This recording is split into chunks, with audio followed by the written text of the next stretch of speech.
দেশ কিংবা প্রবাস যে যেখান থেকে আজকের ভিডিওটি দেখবেন সবাইকে বেরিয়েছে।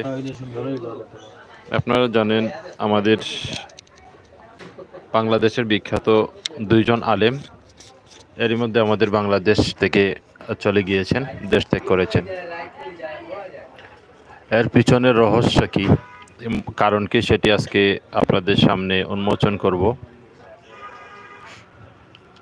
এর পিছনের মূল রহস্য যদি আপনাদেরকে বলতে হয় তাহলে আমাদেরকে চলে যেতে হবে আমাদের প্রিয় নবী হজরত মুহাম্মদ সাল্লাল্লাহু আলাইহি সাল্লামের যুগে। 1450 বছর আগে মক্কার যুগে যখন আমাদের প্রিয় নবীর উপর প্রথম আয়াত নাজিল হয়, ইকরা বিসমি রাব্বিকাল্লাযী খালাক, তখন আমাদের প্রিয় নবী যখন নবুয়তি প্রাপ্ত হন তখন যে কালেমার দাওয়াত উনি দেওয়া শুরু করেন মক্কার জমিনে, তখন কিন্তু আবু জাহেল, আবু লাহাবরা তারা আমাদের প্রিয় নবীকে বারবার প্রস্তাব করেছিলেন যে মুহাম্মদ, তুমি এই কালেমার দাওয়াতটা ছেড়ে দাও। তুমি ঠিক আছে ইসলামের প্রচার করো, কিন্তু এই কালেমার দাওয়াতটা ছেড়ে দাও, তোমাদের সাথে আমাদের মিলামিশা হয়ে যাক, তোমার ইসলামের কিছু অংশ আমরা মানব আর আমাদের দিনও তুমি মানবা, এভাবে আমাদের মধ্যে মিল মহব্বত হয়ে যাক, এই কালেমার দাওয়াতটা ছেড়ে দাও। এরকমভাবে কিন্তু আবু জাহেল, আবু লাহাবরা বারবার এই কালিমার দাওয়াতটা না দিতে আমাদের নবীজিকে অনুরোধ করেন, চাপ দেন, বিভিন্নভাবে প্রেসার ক্রিয়েট করেন। এখানেই কিন্তু মূল কারণ। আপনারা জানেন বর্তমান সমাজে ভারত কিংবা বাংলাদেশ, আপনি পৃথিবীর যে কোনো জায়গায় থাকেন, আলেম সমাজের মধ্যে 3 শ্রেণীর আলেম আছে। আমাদের আমির হামজা ভাই এ কথাটাকে এভাবে বলেন যে সরকারি আলেম, দরবারি আলেম আর সঠিক হক্কানি আলেম। যারা দায়ী ইলাল্লাহ, যারা কালেমার দায়ী, কালেমার সঠিক দাওয়াত পৃথিবীতে প্রচার করে থাকেন, সে যে কোনো দেশেরই হোক, এই আলেমরা কালেমার দাওয়াত দিয়ে থাকেন একরকম করে। মানে তারা যেহেতু দিনের দায়ী, কালেমার দায়ী, তারা কালেমার সঠিক ব্যাখ্যাটা যখন আমাদের প্রিয় নবী এবং সাহাবাই কিরাম যেভাবে কাফের মুশরিকদের কাছে তুলে ধরেছেন কালেমার সঠিক ব্যাখ্যাটা, সেইভাবে বর্তমানেও হক্কানি বা হকপন্থী আলেম যারা আছেন তারা যখন এই কালিমার সঠিক ব্যাখ্যাটা, সঠিক অর্থটা মানুষের সামনে প্রকাশ করেন, মানুষকে বোঝাতে যান, তখন যারা যুগে যুগে যারা স্বার্থান্বেষী মহল, প্রভাবশালী, ওই সমাজের যারা প্রভাবশালী ক্ষমতাসীন, তারা কিন্তু তাদের ক্ষমতার মসনদ কেঁপে ওঠে এই কালিমার দাওয়াতের মধ্য দিয়ে। যখন সরকারি আলেম বলতে প্রতিটা যুগে প্রতিটা দেশের যারা প্রভাবশালী রাজা হোক, সরকার হোক, প্রেসিডেন্ট হোক, এই ধরনের প্রভাবশালী সমাজকে খুশি রাখতে গিয়ে কালেমার অর্থ করেন একরকম করে। যেমন আপনি যদি এইভাবে কালেমার অর্থ বলেন যে লা ইলাহা ইল্লাল্লাহু মুহাম্মাদুর রাসূলুল্লাহ, মানে আল্লাহ ছাড়া কোনো মাবুদ নেই, মুহাম্মদ সাল্লাল্লাহু আলাইহি সাল্লাম আল্লাহর রাসূল, এইভাবে যদি আপনি কালেমার অর্থ বলেন, তাহলে এই কালেমার অর্থ দ্বারা তাগুত যারা আছে, শয়তান যারা আছে, ওই সমাজের প্রভাবশালী যারা আছে, যারা আল্লাহর আইনকে অমান্য করে নিজেদের আইন সমাজে প্রতিষ্ঠিত করে চালু করে, তাদের কোনো সমস্যা হবে না। এরকম অর্থ যদি আপনি বলেন, তাহলে সরকার আপনার উপরে খুশি থাকবে, সন্তুষ্ট থাকবে। প্রভাবশালী যারা আছে সমাজের, যারা সুদখোর, ঘুষখোর, মদখোর, জিনাখোর, যারা সমাজের পাপিষ্ট, যারা নিজেদের আইন মানুষের উপর প্রয়োগ করে এবং যারা মানুষের ইবাদত বন্দিগি বিভিন্নভাবে নেয়, যেমন মাজার পূজারী যারা আছে, মাজার পূজারী, কবর পূজারী, দরবার পূজারী, এবং বিভিন্ন আমাদের সমাজে বিভিন্ন ধর্মের, ইসলাম ধর্ম এবং বিভিন্ন ধর্মের যে ঠাকুর যারা আছে, তারা কিন্তু আমাদের মানুষদের ইবাদত নিয়ে থাকেন। মানে তারা বলে যে আমার ইবাদত করো, আমাকে সেজদা করো, আমাকে রুকু করো, আমাকে সন্তুষ্ট করো। এইরকম যারা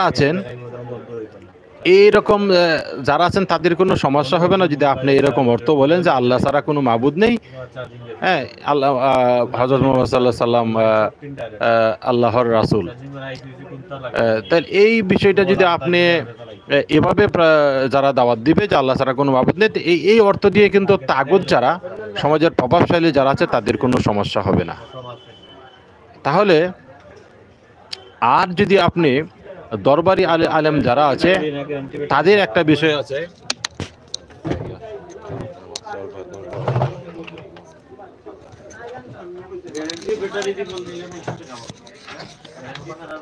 আপনারা জানেন যে দরবারি আলেম কারা? যারা পীর ফকির, তারা মাজারে মাজারে থাকে, দরবারে থাকে, তারা এক ধরনের ব্যাখ্যা মানুষের সামনে প্রকাশ করে থাকে। সরকারি আলেমরা সরকারকে খুশি রাখে, সরকার যেভাবে চায় এভাবেই তারা কথা বলে, এভাবেই তারা কালিমার দাওয়াতটা দিয়ে থাকে। এমন অর্থ তারা বলবে না যে অর্থ প্রকাশ করলে পরে সমাজের যারা প্রভাবশালী সুদখোর, মদখোর, জিনাখোর, সমাজে যারা আল্লাহর আইন রাসূলের তরিকা বাদ দিয়ে নিজেদের আইন এবং নিজেদের তরিকা অনুযায়ী ব্যক্তি, পরিবার, সমাজ, রাষ্ট্রকে পরিচালনা করে, এই ধরনের যারা আছে তাদের কোনো সমস্যা হবে না, এরকম অর্থই তারা কালিমার প্রকাশ করে থাকে। তারা অর্থ প্রকাশ করে এইরকম যে আল্লাহ ছাড়া কোনো মাবুদ নেই, মুহাম্মদ সাল্লাল্লাহু আলাইহি ওয়াসাল্লাম আল্লাহর রাসূল। এই অর্থ যদি আল্লাহর রাসূল এবং সাহাবায়ে কিরাম আবু জাহেল, আবুল আহাবদের সামনে বলতেন তাহলে তো কোনো সমস্যাই ছিল না। আবু জাহেল, আবুল আহাবরা এটাই বলেছেন যে তুমি কালেমার দাওয়াতটা ছেড়ে দাও। কালেমার দাওয়াতটা যদি তুমি ছেড়ে দাও মানে কালেমার অর্থটা যদি তুমি পাল্টিয়ে বলো যে এইভাবে বলো যাতে আমাদের কোনো সমস্যা হয় না।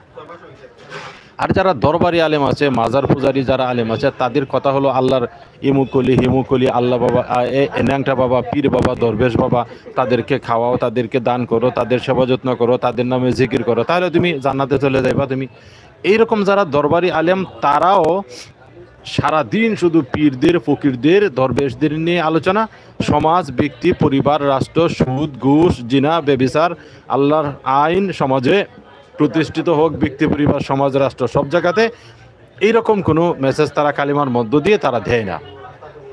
এই জন্য এই যে দুই শ্রেণীর আলেম যারা সরকারি আলেম, তারা সরকারের প্রয়োজনে ব্যবহার হয়, তারা সব সময় তাগুতের পক্ষে ফতোয়া দেয়, তারা বাতিলের পক্ষে ফতোয়া দিয়ে হারামটাকে হালাল বলে এবং নাজায়েজকে জায়েজ বলে। তারা সব সময় তাদের অন্যায় কাজকে তারা ফতোয়া দিয়ে, যেমন বাংলাদেশের একজন পীর সাহেব কিছুদিন আগে বলেছিলেন যে আমাদের দেশের একজন নেতা, তিনি হচ্ছে বাইজুদ বুস্তামি রহমতুল্লাহ আলাইহির বংশধর। এই যে দরবারি আলেম মানে যত অন্যায় কাজই করুক, যত খারাপ কাজই করুক, তাদেরকে ইসলামী একটা লেবাস দেওয়ার বা তাদের একটা সাপোর্ট দেওয়ার চেষ্টা করবে, তাদের কাজটাকে জায়েজ করার চেষ্টা করবে। আর যারা দরকারি আলেম, এই আলেমরা যুগে যুগে আল্লাহ রাসূল থেকে শুরু করে নিয়ে সাহাবাই কিরাম এবং বর্তমানে সে যেই দেশেরই হোক, তারা কোনো সময় কম্প্রোমাইজ করে না। তারা কালিমার যে সঠিক ব্যাখ্যাটা, সঠিক অর্থটা সেটাই মানুষের কাছে প্রকাশ করে। আর এটা যখন প্রকাশ করতে যায় তখন সমাজে সেটা গণতান্ত্রিক সমাজ হোক, সেটা রাজতান্ত্রিক সমাজ হোক, সেটা যেই সমাজই হোক, সমাজের যারা প্রভাবশালী, ওই দেশের সরকার থেকে শুরু করে সমাজের প্রভাবশালী মহল যারা আছে, তখন তাদের বিরুদ্ধে কালিমাটা যায়।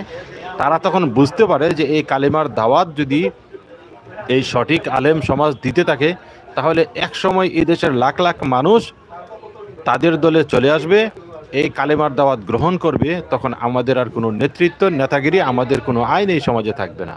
যেমন যারা হকপন্থী আলেম, যারা দরকারি আলেম, দায়ী ইলাল্লাহ, যারা কালেমার দায়ী, তারা কালেমার অর্থটা এভাবে বলে থাকে যে আল্লাহ ছাড়া কোনো ইলাহ নেই, আল্লাহ ছাড়া কোনো আইনদাতা, কোনো হুকুমদাতা, কোনো রিজিকদাতা নেই, আল্লাহ ছাড়া সার্বভৌমত্বের মালিক কেহ নেই, লা ইলাহা ইল্লাল্লাহ, আল্লাহ ছাড়া সার্বভৌমত্বের মালিক কেহ নেই, আইনদাতা, হুকুমদাতা, রিজিক দাতা, বিধানদাতা নেই।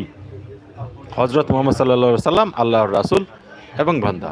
তারা যখন এইভাবে বলে যে আল্লাহ ছাড়া আইনদাতা, হুকুমদাতা, রিজিকদাতা নেই, বিধানদাতা নেই, সার্বভৌমত্বের মালিক কেউ নেই, তার মানে হলো ওই সমাজে গণতন্ত্র থাকুক, ওই সমাজে সমাজতন্ত্র থাকুক, ওই সমাজে জাতীয়তাবাদ থাকুক, ধর্মনিরপেক্ষ মতবাদ থাকুক, মানুষের তৈরি করা পীর, ফকির, দরবেশ, সমাজের নেতৃস্থানীয় ব্যক্তি, রাজা বাদশাহ, তাহাদের যত আইন কানুন আছে, সেই আইন কানুনকে ব্যক্তি, পরিবার, সমাজ, রাষ্ট্র থেকে অস্বীকার করা হয়।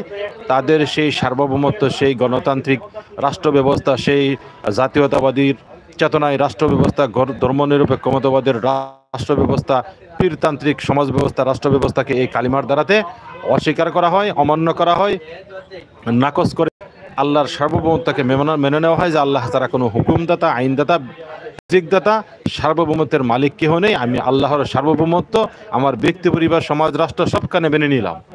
এই কথা বলার সাথে সাথে আপনার কালিমাটা চলে যাবে ওই আপনার সমাজের যে রাষ্ট্র ব্যবস্থা, সমাজ ব্যবস্থা, পীর ফকির দরবেশ নামের যে ভণ্ডারা আছে, সুদখুর, জোয়াখুর, মদখুর যারা আছে, যারা এই সমাজটাকে তাদের নিজেদের তন্ত্রমন্ত্র দিয়ে পরিচালিত করে, যারা এই লক্ষ লক্ষ মানুষকে নিষ্পেষণ করে, শোষণ করে, এই ধরনের স্বার্থান্বেষী ক্ষমতাসীন যে মহল আছে তাদের বিরুদ্ধে কিন্তু তখন কালিমাটা চলে যায়। আর যখন আপনার কালিমার দাওয়াত তাদের বিরুদ্ধে চলে যাবে, তখন ওই সমাজের, ওই রাষ্ট্রের যারা স্বার্থান্বেষী মহল আছে, যে স্বার্থান্বেষী সমাজ আছে, যে রাষ্ট্র ব্যবস্থা আছে, তারা যখন দেখবে তাদের আইন চলবে না, আপনি তাদের আইনকে অমান্য করেছেন কালেমার মধ্য দিয়ে, তাদের আইনকে নাকচ করে দিয়ে আল্লাহর আইনকে মেনে নিয়েছেন, ব্যক্তি, পরিবার, সমাজ, রাষ্ট্র সব জায়গাতে আপনি আল্লাহর আইনকে মেনে নিয়েছেন, আল্লাহর আইনের কাছে স্যালেন্ডার করেছেন, আপনি আল্লাহর আইনের কাছে সমর্পণ করেছেন, তখন কিন্তু ওই স্বার্থান্বেষী মহলগুলা, যারা হক্কানি আলেম, যারা কালিমার সঠিক দাওয়াত মানুষের কাছে পৌঁছে দিতে চায়, তাদের পিছনে লাগে। আর তাদের পিছনে লাগার কারণেই আমাদের বাংলাদেশের যে মিজানুর রহমান আজহারি, আপনারা জানেন উনি চলে গিয়েছেন কিন্তু দেশে থাকতে পারেননি। আরেকজন আলেম কাজী ইব্রাহিম সাহেব, ওনার পিছনে আমি অনেক নামাজ পড়েছি, ওনার লেকচার আমি অনেক শুনেছি। কাছাকাছি থেকে জামিয়া কাসিমিয়া নরসিংদীর যে মাদ্রাসা, সেখানে উনি প্রধান মুহাদ্দিস ছিলেন এবং উনি ওই মসজিদে নামাজ পড়াইতেন, জামিয়া কাসিমিয়ার যে মসজিদ, তার পিছনে অনেক নামাজ পড়েছি, অনেক লেকচার ওনার আমি নিজে শুনেছি। তো এই ধরনের আলেম যারা আছে, যাদেরকে সমাজ মনে করে যে সমাজ, রাষ্ট্র ব্যবস্থা যাদেরকে মনে করে যে তারা হুমকি, তাদের কারণে আমাদের যে আইন, কারণ আমাদের যে শাসন ব্যবস্থা, আমাদের যে এই ধরনের কাজগুলো আমরা করতে পারবো না, আমাদের সমস্যা হবে, তখন কিন্তু তাদের উপরে বিভিন্ন মহল থেকে চাপ আসে, আর তারা তখন কিন্তু তাদের চাপের কারণে দেশ ত্যাগ করতে বাধ্য হন। যেমন আমাদের নবী সাহাবায়ে কিরাম, তারা কিন্তু মক্কা থেকে মদিনায় হিজরত করেছিলেন। আর এই কারণেই কিন্তু শেষ পর্যন্ত কিন্তু এই ধরনের আলেম, আমাদের মিজানুর রহমান আজহারি বা আমাদের কাজী ইব্রাহিম, তাদের মতো আলেম যারা আছেন, তারা কিন্তু হয় দেশ থেকে চলে যেতে হয়, আর নয়তোবা জেলখানায় থাকতে হয়। আপনি দেখুন বিপরীত পাশে আর এক শ্রেণীর আলেম কিন্তু আছে, যারা দরবারি আলেম, সরকারি আলেম। দেখুন তারা কিন্তু দিব্যি কিন্তু ঘুরে বেড়াচ্ছে, তারা কিন্তু টাকা পয়সা ইনকাম করতেছে, তারা নারী নিয়ে ঘুরতেছে, আরেকজনের বউ বাচ্চা কাচ্চা সহ আরেকজন নিয়ে যাচ্ছে। হ্যাঁ, এবং এমনও ভণ্ড আলেম আছে যারা কিনা বাচ্চাদের সাথে বলাৎকারের ঘটনা পর্যন্ত ঘটায়। এই ধরনের আলেমও কিন্তু আছে। এবং এই ধরনের বদমাশ আলেম যারা আছেন, তারা কিন্তু দিব্যি ঘুরে বেড়াচ্ছে, তাদের কোনো সমস্যা হচ্ছে না। কারণ তারা যখন কালেমার দাওয়াত দেয়, তারা যখন তাফসির মাহফিলে যায়, তারা যখন কোনো জায়গাতে ওয়াজ করতে যায়, তারা কিন্তু কালেমা এবং কোরআনের আয়াতের অর্থগুলো এমনভাবে প্রকাশ করে যে এই অর্থ বললে কাহারও কোনো সমস্যা হবে না। যেমন আমি যদি আপনাদেরকে বোঝাতে এই কথাটা বলি যে কোরআনের জিহাদের যে আয়াত আছে, যে তোমাদের কি হয়েছে, তোমরা কেন জিহাদ করতেছো না, ওই সমস্ত নির্যাতিত নারী পুরুষ যারা আল্লাহর কাছে চিৎকার করে বলতেছে, হে আল্লাহ, আমাদের জন্য তোমার পক্ষ থেকে সাহায্যকারী পাঠাও, তাদের জন্য তোমরা কেন জিহাদ করতেছো না। এই যে কোরআনের আয়াত, জিহাদের যে আয়াত, এই জিহাদের আয়াতের অর্থ আমাদের দেশের তাবলিগ জামাতের ভাইয়েরা অনেক সময়, তারা অনেক ভাই এভাবে পত্রিকায় লিখেছেন এবং অনেক ভাই এভাবে অর্থ প্রকাশ করেছেন যে জিহাদ অর্থ হচ্ছে মেহনত করা, আল্লাহর রাস্তায় মেহনত করা। এখন জিহাদ অর্থ যদি হয় মেহনত করা, ভাই, তাহলে কি এটা জিহাদের অর্থটা সঠিকভাবে হয়? তো এইভাবে তারা জিহাদ কার লগে হয়? জিহাদ হয় বাতিলের বিরুদ্ধে। যেই বাতিল, যেই তাগুত আপনাকে কোরআন হাদিস মানতে দিবে না, সমাজে কোরআন হাদিসের আইন বাস্তবায়ন করতে দিবে না, বাধা দিবে, তখন ওই তাগুতি শক্তি, বাতিল শক্তির সাথে আপনার যে চূড়ান্ত যে লড়াই, সেটা জিহাদ। এবং সেই লড়াইয়ের আগ পর্যন্ত যে আরও যত কাজ আছে, সেগুলো জিহাদের অংশ। কিন্তু এই জিহাদটাকে তারা বলতেছে কি মেহনত করা। হ্যাঁ, আল্লাহর রাস্তায় মেহনত করা, এটা জিহাদ। এইভাবে যদি অর্থগুলাকে উল্টায়া পাল্টায়া বলা হয়, তাহলে কিন্তু তাগুতি শক্তি যারা আছে, বাতিল শক্তি যারা আছে, তারা খুশি হয়ে যাবে তাদের প্রতি। তা আমাদের তো কোনো সমস্যা নেই। আমরা সুদ, ঘুষ, মদ, জুয়া, জিনা, ব্যভিচার, পাপাচার সমাজে চালিয়ে যাব। কোরআন হাদিসের আইন আমরা এই সমাজে রাখবো না। একটা একটা করে যা আছে তা বিদায় করে দেব। কোরআন হাদিসের রেওয়াজ, আইন, নিয়ম কারণ এগুলো সমাজে থাকবে না। আমাদের তন্ত্র মন্ত্র, আমাদের মন গড়া আইন সমাজে চালু করব। হ্যাঁ, তখন আর আমাদের কোনো সমস্যাই হবে না। এই দরবারি আলেম যারা আছে, এই আলেমরা কিন্তু দিব্যি সুখে আছে, শান্তিতে আছে, তাদের কোনো সমস্যা হয় না, তাদের জেলেও ঢুকতে হয় না, তাদেরকে দেশ থেকে দেশ ত্যাগ করতেও হয় না, তাদেরকে দেশ ছেড়ে অন্য জায়গায় পালাতে হয় না, জেলখানাও যেতে হয় না, কারণ তারা কিন্তু তাগুতকে খুশি রেখে, তাগুতকে সন্তুষ্ট করে, তাগুতের বিরুদ্ধে যাবে, হ্যাঁ, এইরকম কোনো অর্থ বা এরকম কোনো দাওয়াত কিন্তু তারা দেয় না। তারা সব সময় শয়তানকে খুশি রাখে, তাগুতকে খুশি রাখে, স্বার্থন্বেষী মহলকে খুশি রাখে, কারণ তাদের হাদিয়ায় তারা চলে। দরবার এবং এই ধরনের আলেম যারা আছে, হ্যাঁ, যারা কিনা মিলাদ মাহফিল বিভিন্ন দাওয়াত খেয়ে, অনুষ্ঠান খেয়ে যারা দ্বারা সংসার পরিচালনা করেন বিভিন্ন সময়, তারা কিন্তু তারা কিন্তু সবসময় ওই তাদের টাকাই চলে।